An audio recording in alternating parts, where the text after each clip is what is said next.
Bonjour, mesdames et messieurs. Buenos días, señoras y señores. Good morning, ladies and gentlemen, and welcome to ICAO's 40th Assembly SkyTalks. We have, over the next 2 weeks, 67 presentations for you from industry leaders and within ICAO and in the private industry. We are coming to you live, and I'd like to remind you to please keep your cell phones on vibrate mode. Please check out our YouTube, our ICAO channel on YouTube for more information on the other presentations we have for you. This is day 2, session number 1, and we have a presentation where for the topic is air transport network and competition using big data analysis.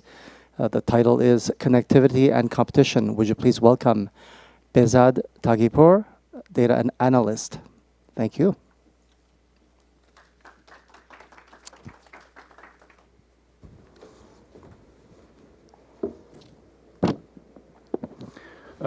Hello, ladies and gentlemen. I'm a data analyst working in Aviation Data Analysis section of Air Transportation Bureau, and I'm going to be making the presentation on connectivity and competition. So let's go over the definition of connectivity in air transport. It's defined as movements of passengers, mail, and cargo involving the minimum of transit points in which makes the trip as short as possible, with optimal user satisfaction at the minimum price possible. The global air transport network is characterized by more connectivity options to customers, with a variety of competitive network strategies pursued by major aviation stakeholders. Some of these strategies include decisions related to point-to-point versus hub and spoke systems, yield management to respond effectively to demand through pricing and product differentiation, and merger and acquisitions. These strategies are invariably a trade-off between the most economically efficient path to support passengers through the various nodes available in the network, constrained by real-time factors that prevent the network from being the most optimized. Some of the factors that influence the air transport network are size of the market and pricing strategies of existing competitors, policy factors such as air carrier ownership and control, liberalization and regulation of traffic rights, cross-ownership of aviation verticals, taxation and charging policies, slot availability and other restrictions like lack of infrastructure, night and nose curfews, presence of alternative models such as low-cost carriers versus legacy carriers. Here we see a summary of global connectivity in 2018. I should mention the numbers here are based on true origin and destination. Therefore, they might be slightly different from numbers you see from segment data sources such as ICAO annual report or statistical forms such as Form C. The reason for that is if a passenger is connecting via multiple flights, they may be counted more than once in segment data, but for true origin destination purposes, we only count them once. So the total number of passengers in 2018 was 3.6 billion, with 2.1 billion domestic passengers, which is around 57% of total traffic, and 1.6% international passengers, which is 43% of global passengers. International passengers reach their final destination via direct flights. 72% of the passengers reach their final destination via direct flights, and 28% via connecting flights. For domestic passengers, the respective percentages was 87% and 13%.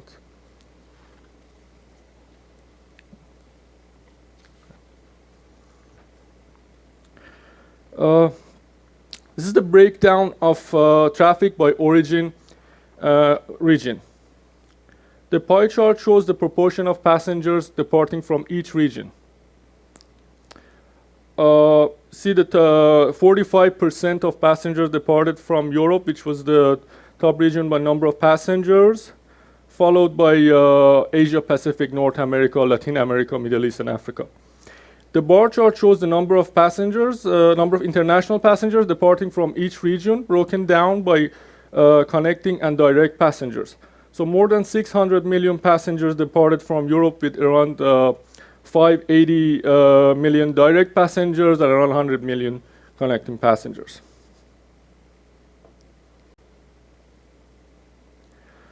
This map illustrates share of each country from global traffic by departing passengers.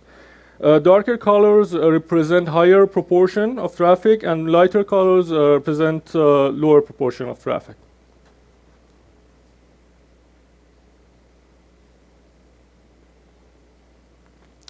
These are the top countries by number of international passengers departing. US was the top with with around 120 million passengers, followed by UK, Germany, and Spain.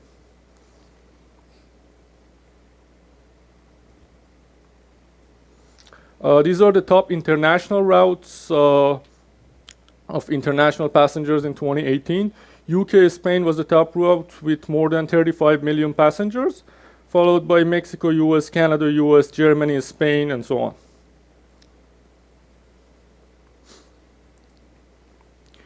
Here we see the traffic in a more granular level. The left graph shows the top 20 origin airports by number of departing international passengers. See, Incheon International was the top airport with around 30 million passengers, followed by London Heathrow and Hong Kong International.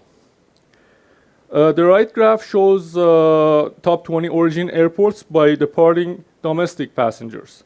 Beijing was top with more than 30 million passengers, followed by Jakarta and Tokyo.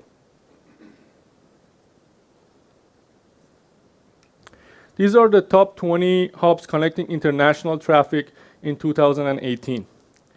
The top hub was Dubai, with connecting more than 20 million passengers, followed by Frankfurt, Istanbul, Amsterdam, and so on. A couple of years ago, World Bank reached us to provide them with a connectivity index to help them in a study which focuses on the role of connectivity in economic growth and development. This is a snapshot of that index that we provided them. Since then, we keep updating that index every year. The table you see is sorted by total number of passengers. It shows the number of destinations that passengers reached in a year, share of each country of global international passengers, and breakdown of proportion of passengers connecting via nonstop and connecting flights. The weighted average of number of stops is a proxy for how well a country is connected to global destinations. The lower this number means the more well-connected the country is.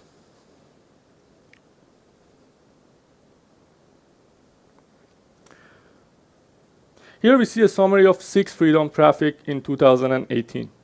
Total size of 6 Freedom traffic is more than 200 million passengers.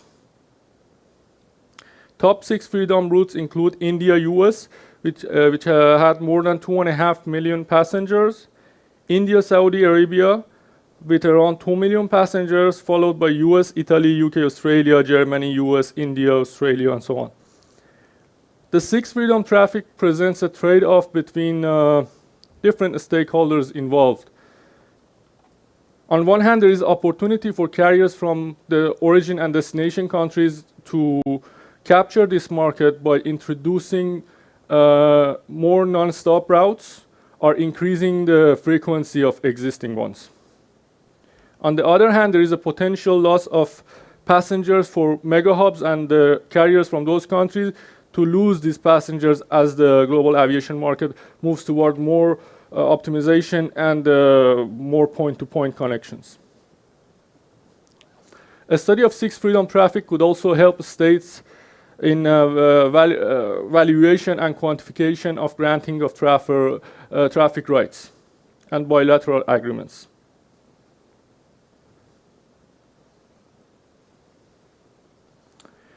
Let's have a look at the new non-stop services that were introduced in 2018 and the impact they had on demand for traffic.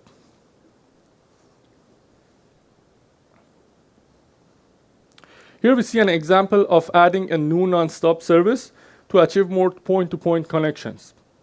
We see that the addition of a new nonstop service between Berlin-Tegel and Milan-Malpensa Airport stimulated demand significantly and tripled the number of passengers in just over a year. Total passengers increased from 31,000 in 2017 to around 106,000 in 2018. And 77% of those passengers used the new nonstop service that was introduced in 2018. Of course, this new nonstop service might have impacted the other similar routes, such as Berlin-Schönefeld to Bergamo Airport. However, in this case, we take a look at that, and the demand for that route was not distorted, and adding this new service simply stimulated demand.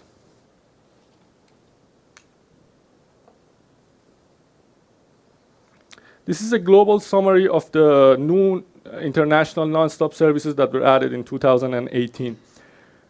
More than 3,200 new services were added, which translates into 196,000 frequencies, more than 31 million seats, and more than 25 million passengers. The pie chart shows the proportion of departing passengers by each region. The main beneficiary was Europe with 53% of passengers, followed by Asia Pacific with 23%, and followed by North America, Middle East, Latin America, and Africa. The bar chart on the right shows top 20 countries by number of departing passengers traveling on these new non-stop services. UK was top with more than 1.6 million, followed by China and US with 1.6 million passengers, and Germany, Italy, and the rest.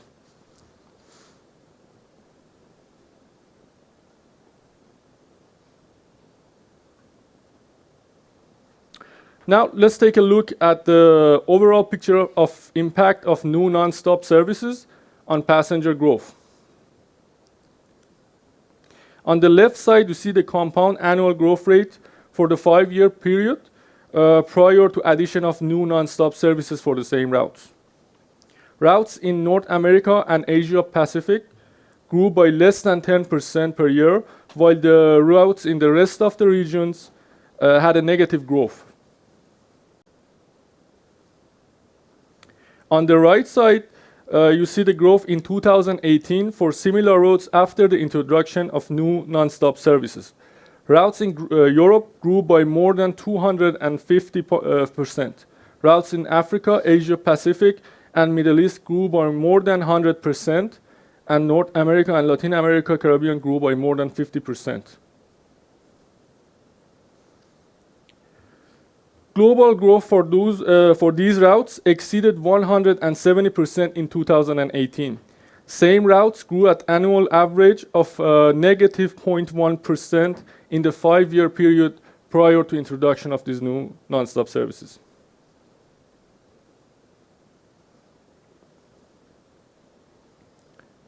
And let's talk a little bit about competition. Airline competition has evolved from an era of economic regulation and intervention to an increasing trend toward liberalization.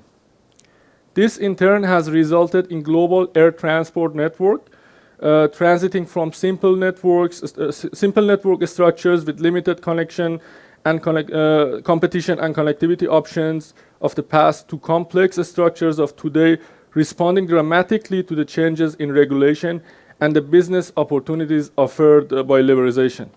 Presence of alternative models on routes, such as low-cost carriers versus legacy carriers.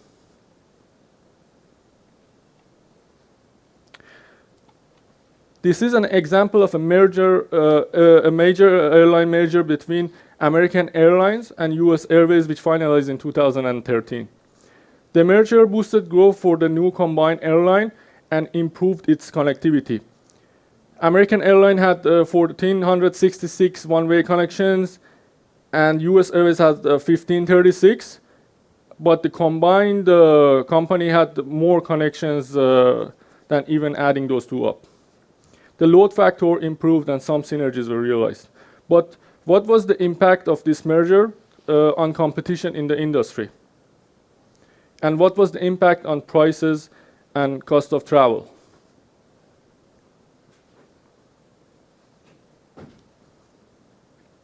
One way to estimate the impact of events such as mergers on aviation market is calculating the HH index.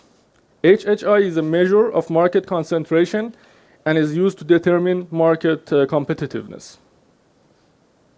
It is widely used by practitioners. For example, US Justice Department uses this measure to evaluate the impact of mergers by comparing the HH score pre and post merger.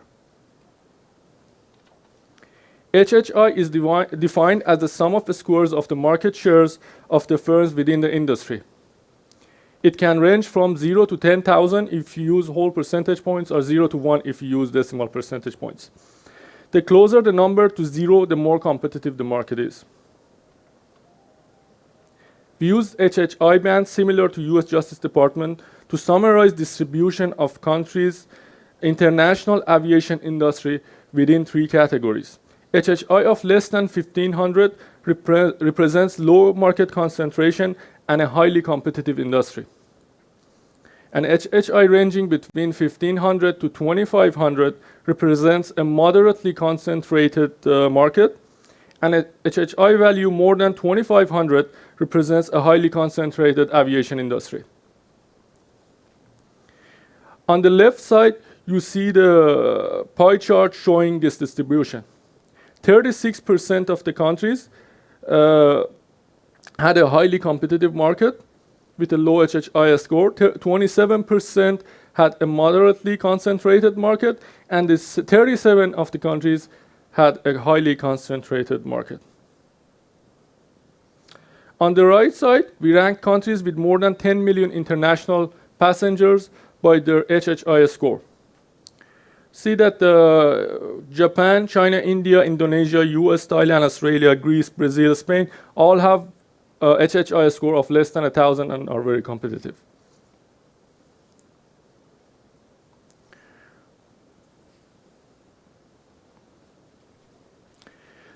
Now let me make a brief introduction of Global Air Transport Optimization Application, short for it, GATO. ICAO, an interdisciplinary center for mathematical and computational modeling, ICM, of University of Warsaw have collaborated and developed an air transport diagnostic application called GATO. It is a visual interactive decision support system available to all stakeholders of aviation industry. This application aims to provide better understanding of complex dynamics and interlinkages between various policy factors and market realities that influence the competitive strategies of aviation stakeholders. GATO could assist policymakers in optimizing connectivity and maintaining sustainable growth of air transport. It is a single platform where states have the information to better gauge the valuation of their granting of traffic rights to fly and opportunity costs associated with their policy initiatives. The application currently has 5 modules. Airline analysis provides a snapshot and detailed analysis of segment data by airline, so the flight state data by airline, both the demand and supply side of it. Airport analysis provides true origin destination reports, data, mapping, and visualization tools at the airport level. And it can give you different combinations of data reports that needed. For example, it can give you information on connecting hubs, traffic behind airports, traffic beyond airports, where do passengers come to disconnecting, where do they reach, and where do they go after that. Country analysis, which provides you with similar data at a country level. Route analysis, which provides you with demand data for specific routes by carrier and a lot of other details. And Air Freedoms module, which is very useful, especially to policymakers, which provides a summary of traffic segmented in freedoms of traffic. So you can see 5th freedom, 6th freedom, and everything else that you need. And there are two modules that we are currently working on to add to the application and will be added very soon. This is the route profitability module, in which we use real-time revenue data, and then we use the ICAO reported cost data and from other third-party sources to determine the general route profitability for specific routes, and scenario analysis, which gives you the option of analyzing different scenarios.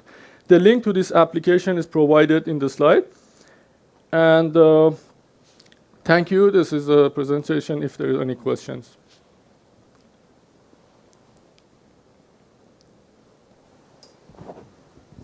Oh. Thank you. Would you please stand up? Come forward to the mic. Thank you.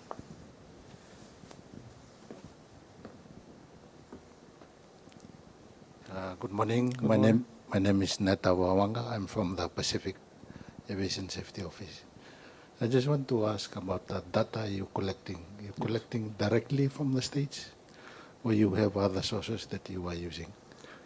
Yes, so we collect segment data directly in ICAO statistical forms, but the data that I presented in this presentation is a mix of MIDT data, which is like the actual bookings data, which we collect from third parties, and then we make verification and data cleaning using the reported data, because reported data might not be 100% sometimes. So we use that to complement this MIDT data, the actual booking data, and make it clean and make it more accurate.